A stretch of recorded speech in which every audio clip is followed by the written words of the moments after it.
Cinta itu seperti apa toh Bang? Kita akan tanya langsung kepada Mas Doni. Nggak usah tunggu lama-lama. Mas Doni, selamat malam. Ya, selamat malam. Assalamualaikum Mas Doni. Waalaikumsalam. Waalaikumsalam warahmatullahi wabarakatuh.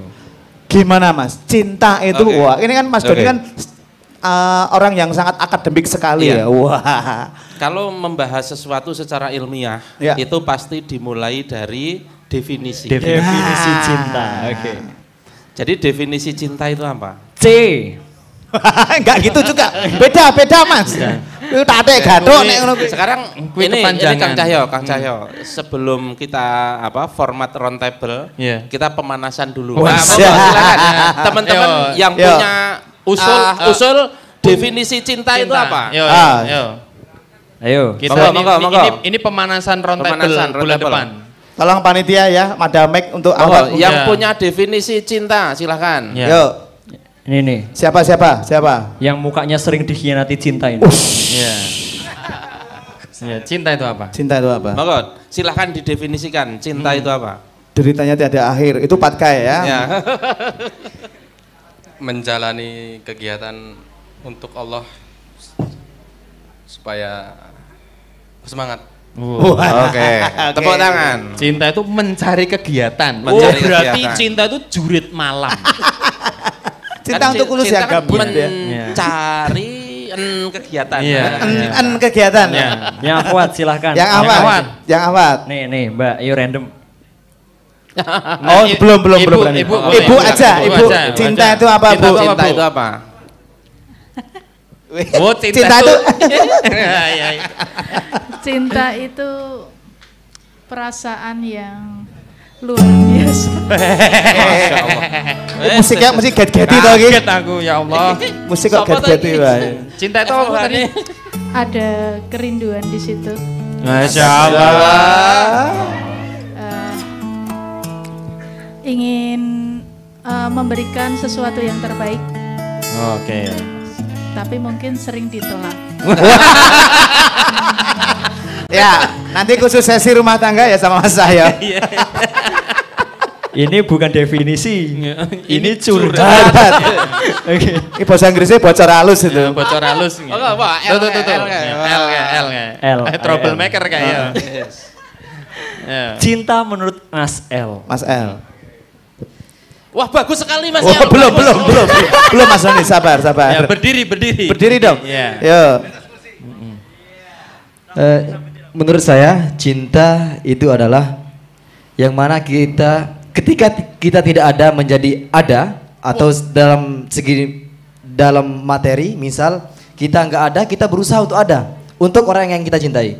Ketika kita lelah, kita harus berusaha kuat. Ketika kita tidak bisa, akan menjadi bisa, berusaha untuk bisa. Itu cinta. Artinya akan kita perjuangkan untuk orang yang kita cintai. Oke, berarti garis bawahnya adalah cinta itu adalah utang. Ini sebuah definisi dari orang yang sering ditolak. Perjuangan dan perjuangan. Oke. Tapi kalau saya punya definisi sendiri. Silakan, Dio. Cinta itu menurut saya adalah pengorbanan. Karena mustahil ketika kita berbicara soal cinta, pasti kita rela berkorban untuk seseorang yang kita cintai.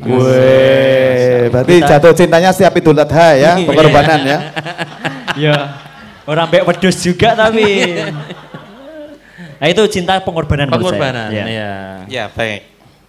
Sekarang pertanyaannya sedikit saya tambahi. Tadi kan definisi cinta. Nah biasanya cinta itu dikaitkan dengan kata lain. Cinta harta, cinta tahta, cinta wanita, cinta Allah. Nah kira-kira sama enggak cinta-cinta itu?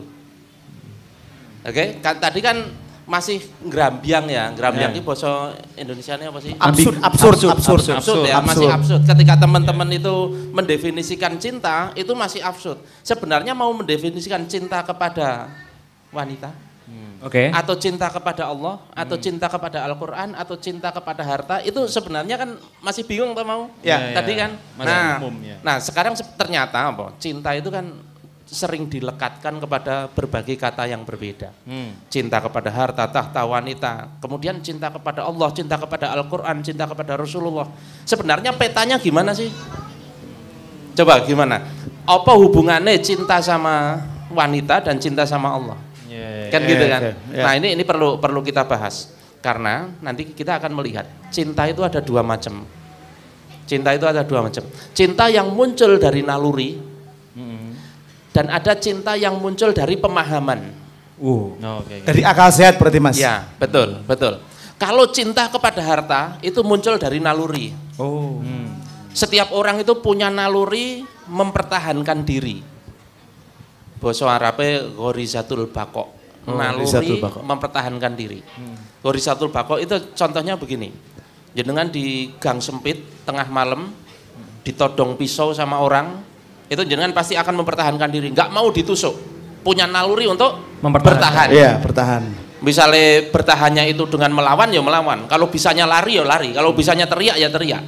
Itu dalam kondisi ekstrim, itu naluri bertahan, naluri mempertahankan diri. Tetapi dalam kondisi yang tidak ekstrim juga bisa. Misalnya temennya ngeduk ke motor anyar, beli motor baru atau mobil baru, wah pasti naluri ini bakoknya itu juga muncul. Wah emangnya cuma dia yang bisa, saya juga bisa, paling gue rutang gitu kan. Itu ghorizatul baqo. Nah naluri mempertahankan diri itu memunculkan cinta kepada harta. Cinta kepada harta, cinta kepada tahta itu muncul dari naluri yang jenis itu. Kemudian yang kedua ada naluri mempertahankan jenis. Kalau tadi kan mempertahankan diri ya, ini mempertahankan jenis. Mempertahankan jenis itu maksudnya gimana? Kembali ke gang sempit tadi, yang ditodong bukan jenengan, tapi anak jenengan. Kira-kira akan membela tidak? Tetap membela kan? Yeah. Karena kita punya naluri untuk mempertahankan dia. Dia itu kan jenis kita, anak kita itu kan jenis kita. Makanya ada yang mengancam anak kita akan membela. Bahkan tidak hanya anak kita sesama manusia itu punya naluri untuk mempertahankan kehidupan manusia ini. Kita lihat orang tenggelam, naluri kita pengen nolong. Kita naik motor di jalan gitu kan, ternyata di pinggir jalan ada orang kecelakaan. Kita kan punya naluri untuk menolong. Itu sebenarnya naluri ghorizatun nau, naluri mempertahankan jenis. Nah, naluri mempertahankan jenis itu yang tertinggi adalah naluri agar tidak punah. Naluri agar tidak punah. Nah, bentuk dari naluri agar tidak punah itu ketertarikan kepada lawan jenis. Yang laki-laki tertarik kepada wanita, yang wanita tertarik kepada laki-laki. Dengan ketertarikan itu, nah cinta yang kita sebut cinta kepada lawan jenis munculnya dari naluri yang semacam itu. Cinta kepada wanita, terus kemudian menikahinya, kemudian punya anak, beranak pinak. Akhirnya dia tidak punah. Coba kalau Allah tidak berikan naluri nau itu, ghorizatun nau, naluri mempertahankan jenis, tidak diberi naluri untuk tertarik kepada lawan jenis, ngerti-ngerti punah gitu. Kalau sesama jenis pasti nalurinya memusnahkan diri. Itu jelas itu. Lanang bilanang punah. Iya, punah. Udah jelas itu. Itu secara rasional aja sudah jelas. Artinya mungkin secara bahasa kasare ora no agama wae sebenarnya gitu ya. Iya. Ketika manusia itu hidup secara normal gitu ya, itu naluri tertarik itu pada lawan jenis gitu. Pada lawan jenis. Dan ketika orientasi naluri cinta itu benar, yaitu melestarikan keturunan, itu pasti bicara tentang nikah. Nggak mungkin tentang hanya seneng-seneng. Iya betul. Gitu. Oke. Gini. Karena ketertarikan kepada lawan jenis itu adalah sebenarnya puncaknya adalah berkembang biaknya itu. Maka ketika nuwun sewu nggih, hubungan lawan jenis laki-laki perempuan, ketika itu hanya diambil nikmat-nikmatnya saja, tanpa anaknya gitu kan, tanpa berketurunannya, maka sesungguhnya itu sudah mengantarkan kehidupan kita pada kepunahan itu tadi. Iya, betul. Dan sebenarnya secara jujur manusia nggak bisa terhindar dari itu. Nuwun sewu ya.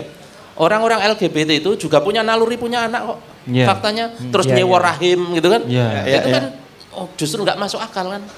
Atau ada, saya ini serius, ini pengalaman pribadi. Saya punya teman, bukan teman dekat, kenal zaman kuliah, wanita yang berpendidikan tinggi sampai S3.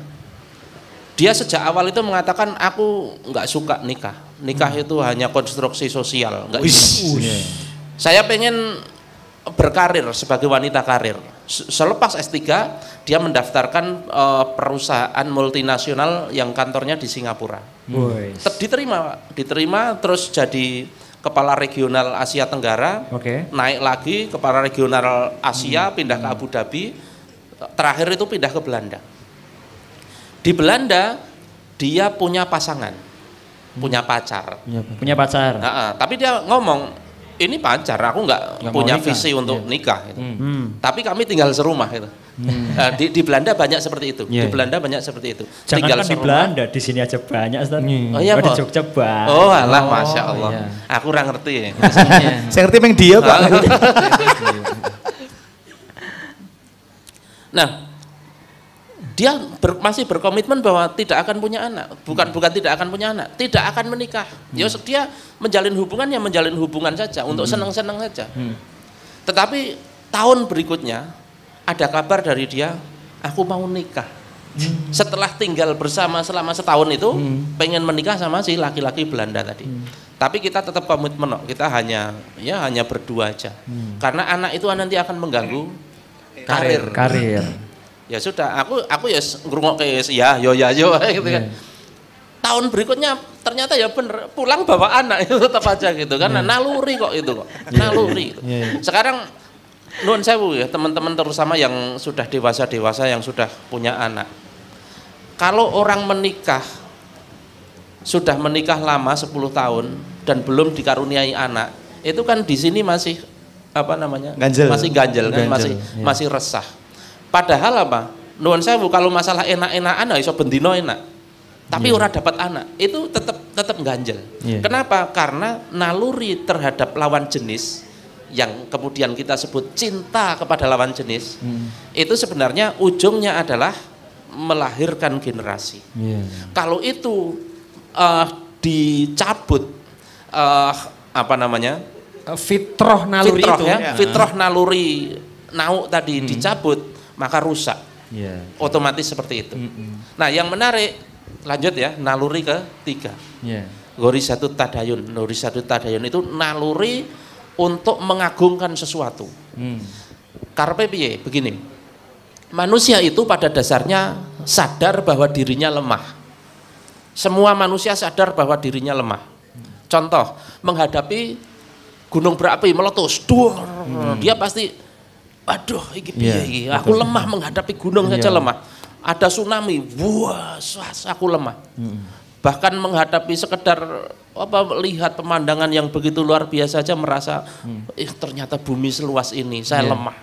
Sebenarnya semua manusia bisa memahami, bisa merasakan bahwa dirinya itu lemah. Nah, karena dia paham bahwa dirinya lemah, maka dia mencari sesuatu yang lebih kuat, zat yang lebih kuat yang dia bisa berlindung kepadanya. Maka muncul ritual-ritual sesajen kepada penunggu gunung, ritual-ritual ngelarung kepala kerbau di laut dan lain sebagainya. Itu muncul dari mana? Naluri mengagungkan sesuatu karena sadar bahwa dirinya lemah, kemudian mengagungkan sesuatu yang dianggap menguasai gunung, menguasai laut itu tadi, kemudian dikasih pisang, dikasih kepala kerbau, dipikir si penjaga itu kesukaannya sama kayak dia, kopi, rokok, itu dipikirnya gitu kan, padahal beda. Rokok surya, sop kaki kambing gitu ya. Itu kalau di dunia yang mungkin agak masa lalu gitu. Kalau di dunia kontemporer itu juga sama.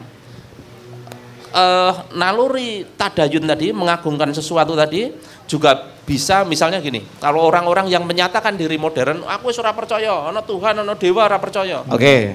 Tetap saja dia tetap mendewakan ilmuwan, menghilangkan ilmuwan. Semua yang dikatakan ilmuwan, wah dia percaya dan lain sebagainya. Intinya bahwa manusia itu selalu ada sesuatu yang dia agungkan, dia puja-puja, dan yang dipuja-puja ini dia ikuti. Nah itu bentuk kecintaan yang berikutnya, cinta kepada apa namanya spiritualitas gunung tadi dan lain sebagainya. Jadi kita di sini sudah mulai melihat ya, ada 3 jenis cinta yang muncul dari naluri. Muncul dari Ghorizatul Baqo, cinta kepada harta, tahta dan lain sebagainya. Kemudian Ghorizatul Nau, cinta kepada lawan jenis, cinta kepada anak, istri, itu kan bagian dari nau kan, mempertahankan jenis. Termasuk cinta kepada bangsa, itu bagian dari nau kan, mempertahankan jenis karena jenis yang lebih besar. Maka sebenarnya untuk cinta kepada bangsa itu nggak usah disuruh, itu naluri Pak. Oh kamu harus cinta pada bangsamu, nggak usah dikongkon, otomatis sudah cinta, karena itu sudah naluri gitu. Nah, kemudian cinta kepada sesuatu yang dia agungkan, cinta kepada misalnya apa ya, dia itu pemuja pohon, pemuja apa, terus dia mencintai yang dia puja. Mos gaming. Ya, yang itu sama saja sebenarnya, sama saja. Nah itu cinta yang muncul dari naluri. Nanti ada cinta yang muncul dari pemahaman. Nah ini luar biasa. Kalau kita bisa menghubungkan cinta yang muncul dari naluri dengan cinta yang muncul dari pemahaman, insya Allah pemahaman kita tentang cinta itu komprehensif. Cinta aja sampai titiknya komprehensif. Memahami cinta secara utuh. Cinta itu ada yang automatic, ada yang memang harus di-create. Kayak misalnya teman-teman yang katakanlah yang cowok ya, di sini itu ada nenek-nenek. Ada nenek-nenek. Udah sepuh banget ya. Batuk dikit meninggal. Jadi saking tuanya ya. Kira-kira kalau teman-teman cowok itu melihat nenek-nenek ini, apa yang muncul? Itu kan naluri kan? Yang muncul apa kira-kira? Kasihan, iba, empati. Nah, beda kalau yang duduk di sini itu adalah seseorang yang pakai cadar gitu ya. Duduk di sini masih secara biodata itu nyata belum menikah, masih tuh. Yang muncul apa? Menafkahi. Iba. Ada diri sendiri. Aku iso rayon gitu. Jadi sama-sama iba ya kan. Tapi beda, yang satu iba kasihan kepada nenek, yang satu iba pada diri sendiri. Aku ketok ra pantes kan. Ternyata katakanlah walaupun tidak ada agama itu tetap muncul gitu loh. Iya juga itu sih, yang betul. yang namanya mungkin fitrah gitu ya. Nah jadi maka dulu itu pernah ada sebuah social eksperimen gitu ya. Itu ada hanya satu wanita didandani yang pertama itu seperti nenek. Ternyata hampir semua laki-laki itu mengatakan ya ini masa depannya agak suram. Tapi setelah wanita itu di make up di belakang, diganti permak-permak semuanya, didudukkan di depan laki-laki yang sama, maka responnya berbeda. Semua menginginkan pengen menjadi suaminya. Padahal wanitanya sama. Ya itu kan fitrah juga. Gitu. Iya. Gitu. Maka ternyata ada cinta yang kedua, cinta yang di-create dengan pemahaman. Iya. Nah ini menurut saya menarik. Betul. Selama ini kan cinta kan fitrah, harus diungkapkan. Pada akhirnya banyak orang yang melegitimasi untuk berpacaran karena mengatakan cinta kan fitrah. Cinta datang dengan sendirinya. Iya, cinta itu kan aku nggak memaksa diriku untuk mencintai, tiba-tiba aja cinta. Kemudian dia melegitimasi bahwa ya pacaran ya ora apa-apa, lah wong cinta itu anugerah kok. Ya katakanlah berhubungan juga enggak apa-apa, wong itu juga suka sama suka. Iya, suka sama suka itu fitrah Kak. Pada akhirnya begitu, gitu loh. Kenapa? Karena cinta diserahkan pada cinta itu sendiri. Cinta diserahkan pada respon. Iya, betul sekali. Ya, kira-kira begitulah. Iya. Tapi ada yang kedua tadi, menarik. Yang di-create itu deh ya? Di-create ternyata. Ya, karena cinta pemahaman yang muncul dari pemahaman. Nah, cinta yang muncul dari pemahaman sendiri juga bisa dibagi dua. Wah, sih. Nah, orang-orangan ngene. Sak semester iki Mas. Cinta yang muncul dari pemahaman yang benar dan cinta yang muncul dari pemahaman yang salah. Kan kalau pemahamannya salah berarti cinta yang dibangun juga salah. Oke. Misalnya pemahamannya itu mengatakan bahwa ini yang sedang terjadi di Thailand baru-baru ini. Di Thailand? Di Thailand. Di Thailand. Thailand itu kan baru saja melegalkan ganja. Iya. Baru saja melegalkan ganja. Oke. Nah, ketika yang dipahamkan itu bahwa sesuatu itu pokoknya yang penting bermanfaat. Asal bermanfaat itu boleh. Nah, ganja itu kan bermanfaat, bisa mendatangkan keuntungan, income dan lain sebagainya. Maka ya wes muncul pemahaman untuk ya itu berarti boleh lah baik orang muncul kecintaan terhadap ganja misalnya begitu. Itu artinya apa? Pemahaman yang salah menimbulkan cinta yang salah. Tapi kalau pemahaman yang benar juga akan menimbulkan cinta yang benar. Tetapi sebelum ke cinta yang benar, saya punya jembatan begini. Ketika teman-teman itu muncul naluri untuk mengagungkan sesuatu yang lebih besar. Secara umum orang menyebutnya Tuhan. Ya. Ketika teman-teman itu muncul naluri untuk mengagungkan Tuhan, bukan cuma teman-teman ya, manusia seluruhnya, itu biasanya dia akan melakukan ritual-ritual agar terhubung dengan Tuhan itu tadi. Maka dia bikin ritual. Sekarang pertanyaannya, ritual-ritual yang dikarang manusia untuk berhubungan dengan dewa, dengan Tuhan tadi, itu bisa benar-benar nyambung dengan Tuhan tidak? Bisa nyambung dengan Tuhan tidak? Misalnya ya, jenengan bikin ritual sendiri.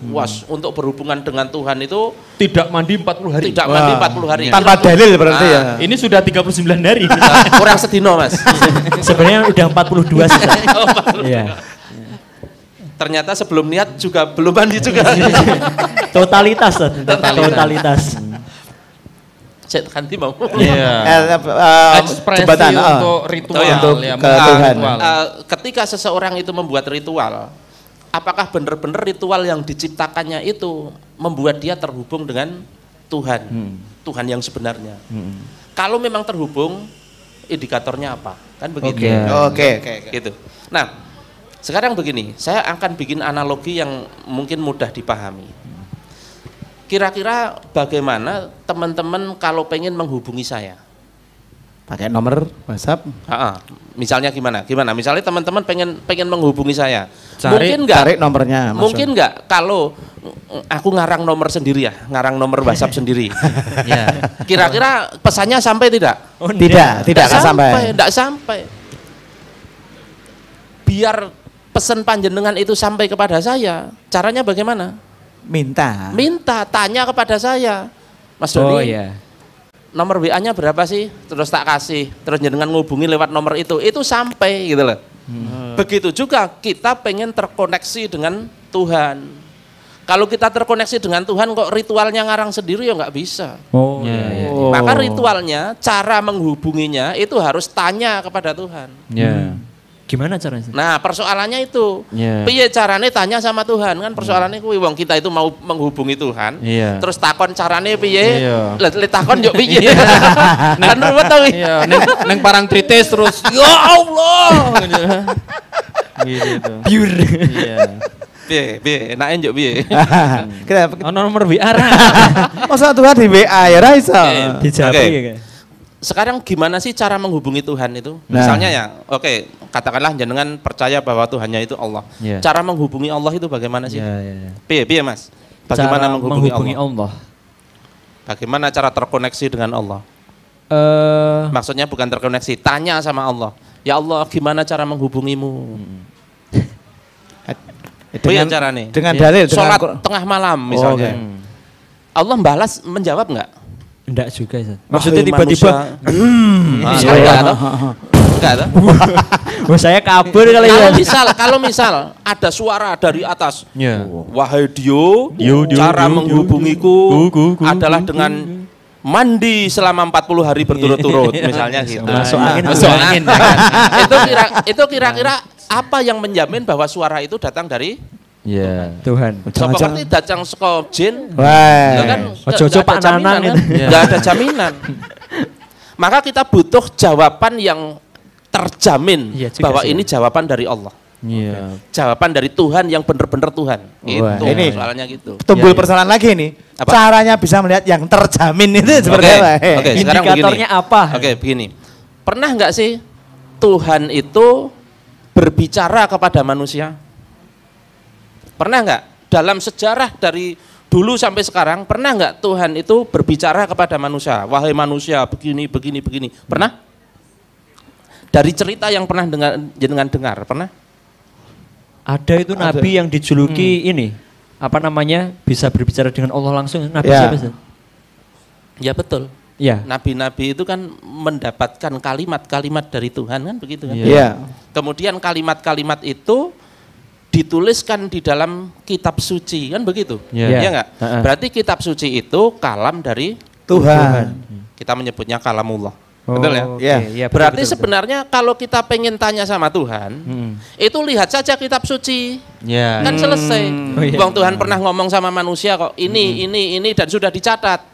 Nah, panjenengan kan nggak bisa ngomong langsung kepada Tuhan. Nah, caranya bagaimana? Buka kitab sucinya. Kenapa? Karena itu adalah surat cinta dari Asik. Masya Allah. Seperti yang dipegang masnya itu ya. Nah, persoalannya sekarang begini. Yang ngaku kitab suci tidak cuma satu. Ini masalah lagi. Yang ngaku perkataan Tuhan itu banyak.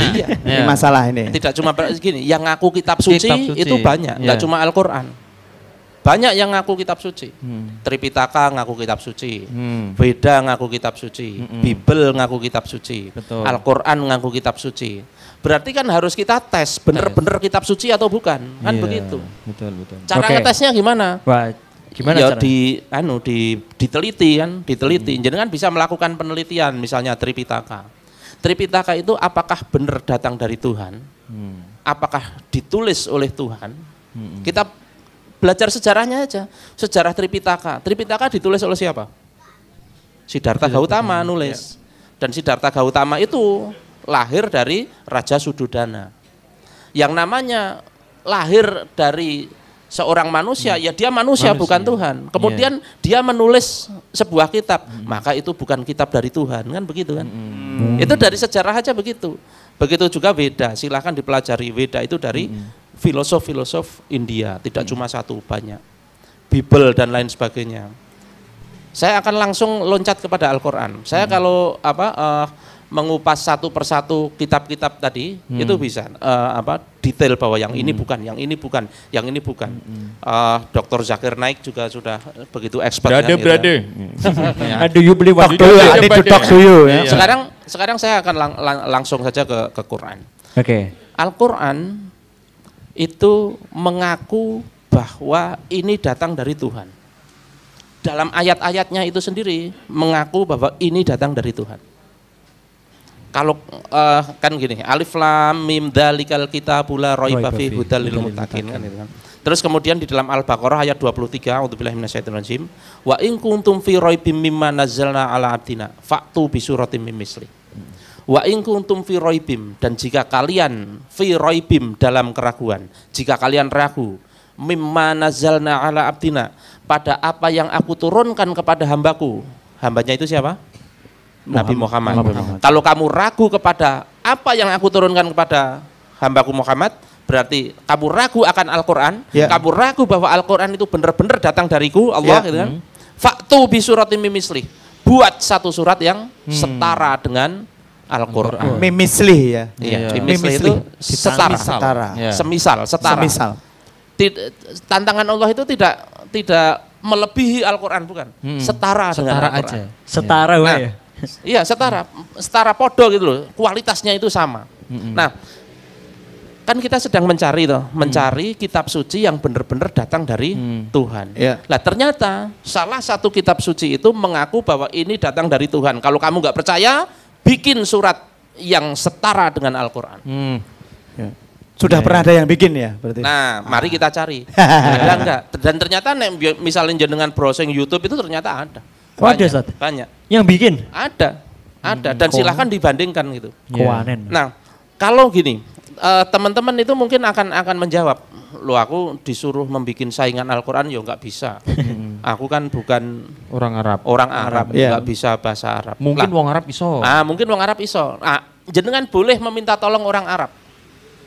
Boleh meminta bantuan. Boleh meminta bantuan orang Arab. Ex audience boleh ya. Kan ayatnya lanjutannya wat'u suhada akum, dan carilah penolong-penolong di antara kalian. Artinya tantangan ini tidak hanya untuk satu orang, jenengan boleh bikin kelompok. Oke. Panggil itu profesor bahasa Arab, panggil itu ahli bahasa Arab, panggil semua, seluruh dunia kumpulkan untuk membuat satu saja surat yang setara dengan Al-Quran. Min dunillah, kecuali Allah. Lah iyalah, mau menyaingi Allah, minta tolong kepada Allah. Nah, di ayat lanjutannya, fa'ilam taf'alu, jika kamu tidak bisa, walan taf'alu, dan pasti tidak akan pernah bisa. Fattakuna rollati waquduhan nasu wal hijarah, maka takutlah pada api neraka yang bahan bakarnya manusia dan batu. Artinya percaya hona iki Al-Qur'an. Nah, hanya dengan ayat itu dan sampai hari ini tidak ada yang bisa membuat saingan Al-Qur'an. Kita yakin, kita terbuktikan secara akliyah bahwa iya benar ini datang dari Tuhan. Kalau memang ini datang dari Tuhan, maka kita tanya kepada dia, bagaimana cara menghubungimu? Jawabannya yo sholat. Bagaimana cara mencurahkan cintaku kepada? Kan begitu. Oke, monggo silakan. Wah, luar biasa sekali. Tepuk tangan Mas Doni dong. Teman-teman semuanya.